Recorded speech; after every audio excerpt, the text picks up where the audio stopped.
में जो कुछ बोया जाता, चाहे गेहूं हो, चाहे चना हो, चाहे कांटा के बबूल के पेड़ हो, जग में जो कुछ बोया जाता कहीं गुना बढ़कर वो आता कहीं गुना। जो सुख देता वो सुख पाता, मानव अपना भाग्य विधाता मानव। हमारे भाग्य को कोई आकाश में बैठे वाले ब्रह्मा नहीं बनाते, हमारा नित्य का कर्म हमारा भाग्य नहीं होगा।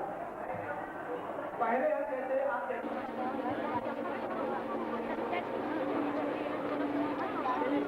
निज सदगुरु की सर पर आकर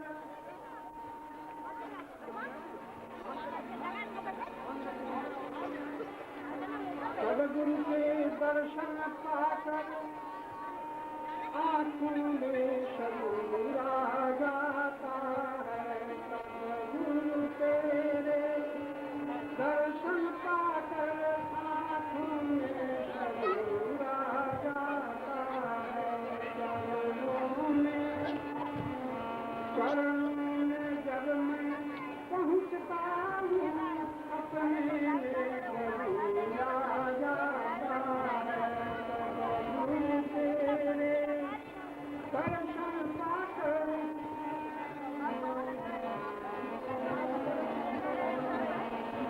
तुम सब लोगों के मालिक हो। सदगुरु का कोई देह नहीं है, सदगुरु तत्व की बात प्राप्त हो चुकी है। ज्ञान स्वरूप परम तत्व ही जो सारे प्राणियों को ज्ञान के प्रकाश में भक्ति मुक्ति में पहुंचा देता है, वो गुरु तत्व को सदगुरु कहते हैं। उसका स्वरूप ज्ञान है। जैसे विद्युत शक्ति का ही प्रकाश, ये विद्युत शक्ति में प्रकाशित हो रही है। कोई बल्ब को पूजने लग जाए वो बहुत जरूरी है, बल्ब की स्वच्छता बहुत जरूरी है, लेकिन बल्ब को ही बिजली मान ले तो महान मिलता है। इस तरह से बहुत सावधान है। इसे छलकते पर जाने से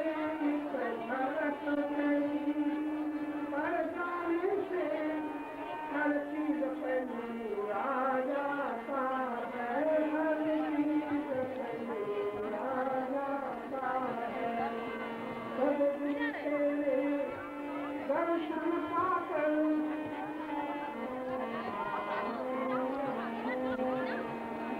बिगड़ी तकदीर संभलती है।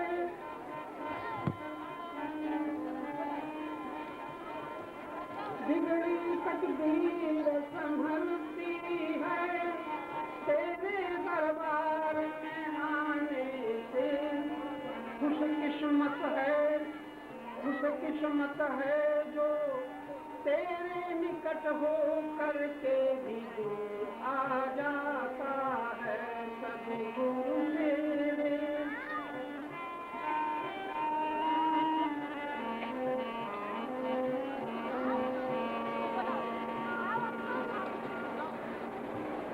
आप सभी सावधान हैं।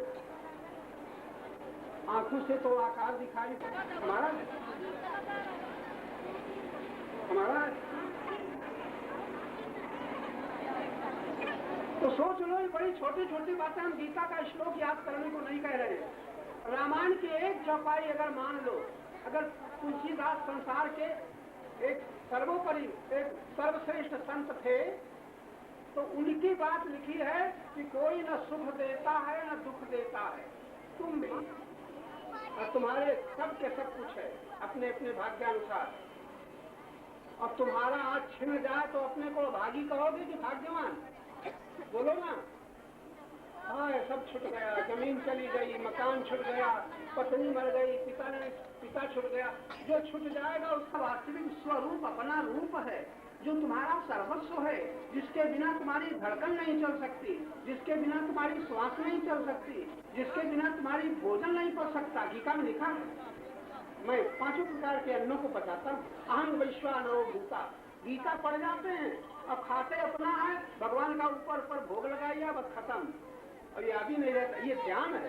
जब भोजन करो तो कौन भोजन कर रहा है, कौन भोजन पचा रहा है, भोजन पचाने के बाद शरीर में कौन रक्त दौड़ा रहा है? अच्छा, आज तक कोई ऐसी मशीन बनी है कि तुम भोजन तुम्हारे आटा दाल भोजन का रक्त बना दे?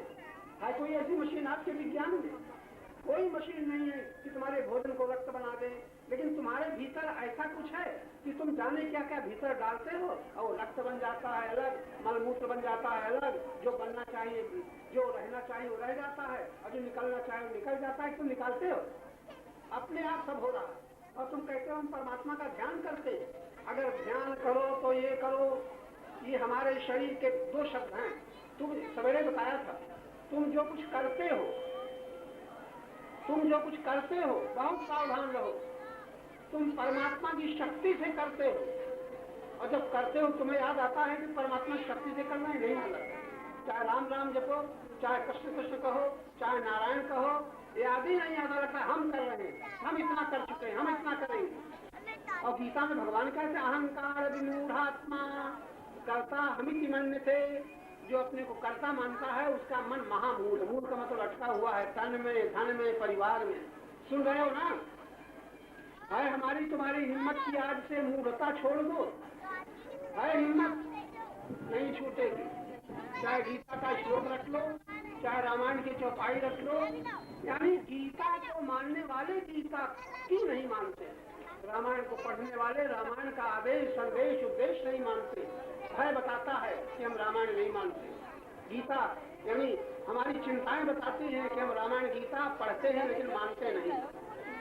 चाहो तो मान सकते हैं। अगर निश्चय कर लो कि हम भगवान की बात मानेंगे, जाने पिता की मानी, पत्नी की मानी, पुत्र की मानी, परिवार की मानी, नेता की मानी, राजा की मानी, भगवान की तुमने कौन सी बात मानी? इतने लोग बैठे हो, बताओ, हाथ उठा दो, हमारे सामने थोड़ी देर बात करेंगे।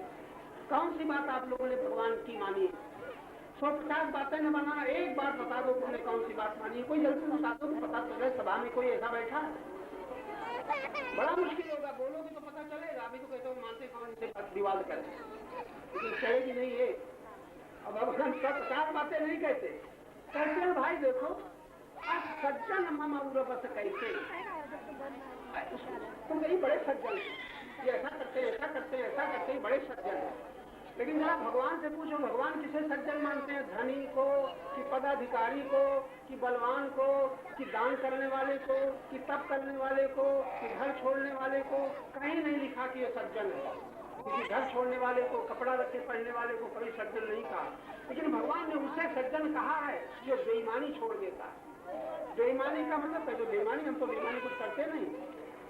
बेईमानी का मतलब जन्म से जो कुछ हमें मिला है उसको हम अपना न माने तो मानो आज से हमने बेईमानी छोड़ दी और अपना मानेंगे तो बेईमानी की ईमानदारी।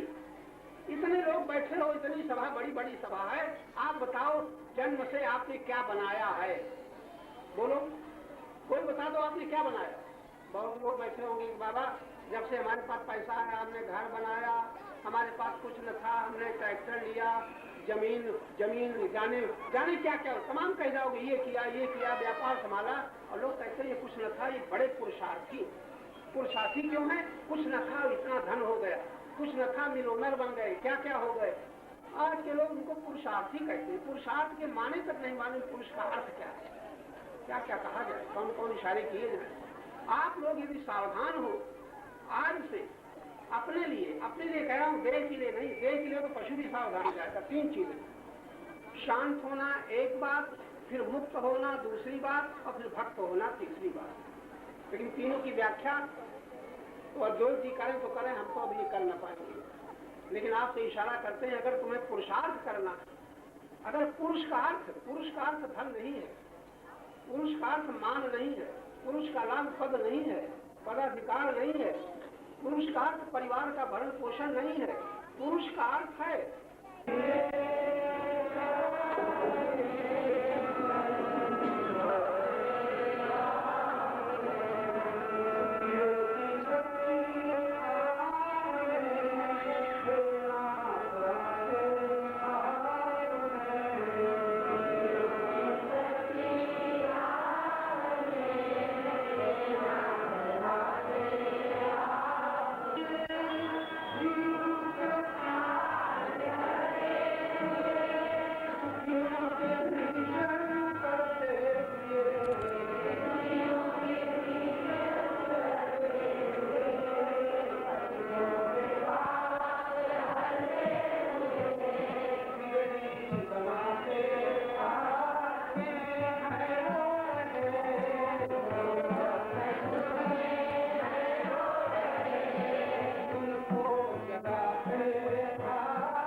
जिसे मेरा कहते हो वो रहेगा नहीं, और जिसे तुम मेरा कहते हो मेरा कहने वाले ही रहेंगे।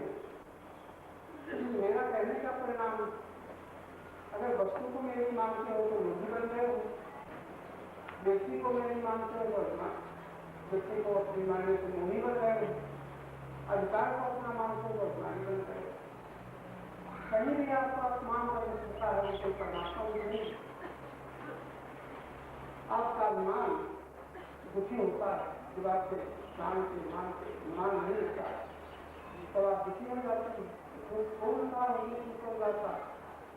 रामायण करते करते बुझाए जाते हैं, रामायण का एक मंत्र बुझने नहीं बैठता, न कोई सुन देता है न कोई सुन देता है, निज अक्सर चक्कर में भोग सकता अपने कर्म के फल से। कभी अनुकूलता कभी प्रतिकूलता आती और प्रतिकूलता हमारा समझता है सत्य झूठ। अनुकूलता का सुख भी ठहरता नहीं, प्रतिकूलता का सुख भी ठहरता नहीं। कितना अच्छा हो आप लोगों को ये दोष है, चाहे बालक हो अगर 70 वर्ष का हो, अगर बालक हो तो अभी से उपाय कर रहे, जब मन से मानना जाता है बुद्धि से जाना करता है। जानने में परिणाम का दर्शन होता है, मानने में परिणाम का दर्शन नहीं होता, फिर परिणाम का भोग ही होता है। एक आदमी चोरी करता है, उसका परिणाम क्या होगा? सजा होगी नहीं। एक आदमी दान देता है, उसका परिणाम क्या होगा? उसका पुण्य के फल से उसको अनुकूलता कष्ट मिलेगा। तो उसको जो सुख मिलता है अनुकूलता का मिलता है, और अनुकूलता मानी हुई प्रतिकूलता भी मानी हुई। ये हमारा स्वभाव हो गया है, कुछ अनुकूल मानते हैं कुछ प्रतिकूल मानते हैं। आप लोग यहाँ बैठे हैं तो दो लोगों को सिनेमा जाना अनुकूल मानते हैं, लेकिन आप लोगों में ऐसे नहीं है। जहाँ आ गए हैं लेकिन सिनेमा की बात, आप सिनेमा न जाएंगे, आप हमारे बैठक के कार्य करना। जहाँ इंद्रियों का सुख है वो ठहरता नहीं है, और सुख के रानी बन जाते हैं, मोदी बन जाते हैं, मोदी बन जाते हैं, आगे बढ़ेगी। आप जिसे सुंदरता मानते हैं, किसी व्यक्ति को सुंदरता मानते हो तो आप लोभी हो गए, किसी वस्तु को सुंदरता मानते हो तो लोभी हो गए, अपने संबंधी को सुंदरता मानते हो तो लोभी बनेंगे, अधिकार को सुख देने वाला मानते हो तो अभिमानी बनेंगे। परमात्मा ने आपको नहीं बनाया, अधिकार के अभिमान में आपको अभिमानी बना दिया, वस्तु के लोभ ने आपको लोभी बना दिया, और व्यक्ति के मोह ने आपको मोही बना दिया। जब वस्तु का वियोग होता है तो लोभ देता है, भगवान दुख देंगे। जब हानि होती है तो लोभ दुख देता है, कोई खुशी दुख नहीं देता। कहा बहुत पति पत्नी पड़ोसी दुख नहीं देते, हानि का दुख लोग के कारण होता है, इतना बुरा नहीं है। भगवान नहीं दुख देता, और रामायण पढ़ने वाले बुझाए जाते इसके बाद या बच्चों को उनका करता था नहीं, जब तक पता नहीं हो न कोई सुख देता है न कोई दुख देता है। कर्मों के फल से कभी अनुकूलता आती है, कभी सुखी हो जाती है, प्रतिकूलता आती है, कभी दुखी हो जाती है। आप इतना ही प्रसाद रूप में आप यहाँ चले जाओ और आपको सावधान रहो, किसी को सुधारता नहीं बात रही, लेकिन ऐसा सोच मानना बड़ा कठिन है। आपको पढ़ेंगे कोई सुख नहीं देता संसार, आप सुख मानते ही तो है।